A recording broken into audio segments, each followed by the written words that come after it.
Megan Olivi here with Rashad Evans, who's fighting Tito Ortiz this Saturday at UFC 133. And why'd you take off the stunner shades?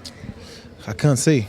All right, I liked them. They're good. No, but I can't be that cool that I'm bumping into stuff. That's not cool. All right, now you've got a lot of new things going on in your life. New management, a new camp, new opponent. Well, let's talk about the management and the camp. How has the move to Florida affected you? It's been really good. You know, I got a great management team. Glenn Robinson and everybody at ASM.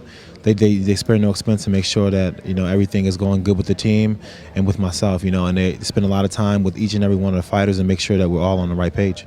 Can you talk to me a little bit about the training camp and your training partners down there in Boca? Yeah, we got a great training camp. We have Danilo Villafort, Yuri Villafort, George Santiago, Jay-Z Cavalcante, you know, Bigfoot's down there too as well. Anthony Johnson, Michael Johnson. It just keeps building the building. We have Mike Van Arsdale as the head coach. And, you know, our team's getting bigger and bigger. You know, we just brought Tyrone Spong out not too long ago, who was a big, you know, great addition to the team. So we're starting to bring in more people, and the team is starting to get more well-rounded, and people with different skill sets are starting to come in. So it's shaping up to be a pretty good team. Well, let's talk about Tyrone. What made you want to bring him in? I mean, obviously he's a very accomplished K1 kickboxer, and I saw some footage of him that just looked crazy. I mean, what was it about him that attracted you and said, hey, I want you to come train with me?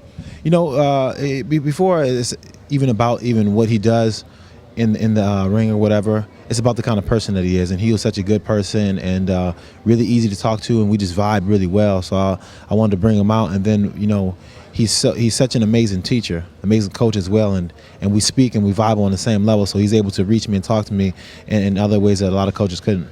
There are some critics who say this camp isn't as hard as Jackson's, or, you know, you made the wrong choice. How would you respond to them? You know, the thing about it is, a lot of people don't really understand is that I really wasn't with Jackson's for my last two fights.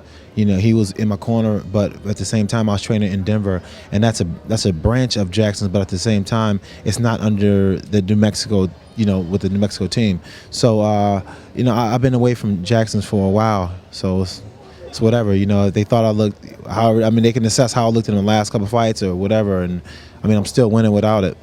Now, talk to me about your thought process during this time when they're looking for an opponent for you. We saw a video by Ryan Loco that kind of showed, you know, you were just happy to get an opponent, but were you looking forward to fighting, you know, Tito more than Machida or anybody? You know, I wanted to fight Machida. I thought that'd be a good chance to get my revenge. But, you know, things happen for whatever reason, and I'm sure I'm going to get a chance to fight him again. But I was very happy that Tito Ortiz decided to step up and take the fight, because without it, I don't know who I'll be fighting, and this is a fight that makes sense. We know that last fight ended in a draw. How do you feel about this upcoming fight, and where do you think you've improved the most to be able to take that victory? You know, I improved in all-around game for the most part, but most part my confidence. I'm very confident when I step into the cage, and I think my wrestling has gotten better, my striking has gotten a lot better, and my cage awareness has gotten a lot better. So I've gotten a lot better in a lot of areas, and actually, you know, I'm a lot stronger too. So, you know, I just grown up from that whole experience. As before, you know, I was still just getting new to the whole UFC thing and stuff like that. But now I feel like I'm an old dog in the sport. Now, talking about your strength, we saw in a video that you weighed about 219 pounds. Did you want to put on more muscle mass to be able to have the strength you need to defeat anybody in that octagon? Was that a conscious decision you made?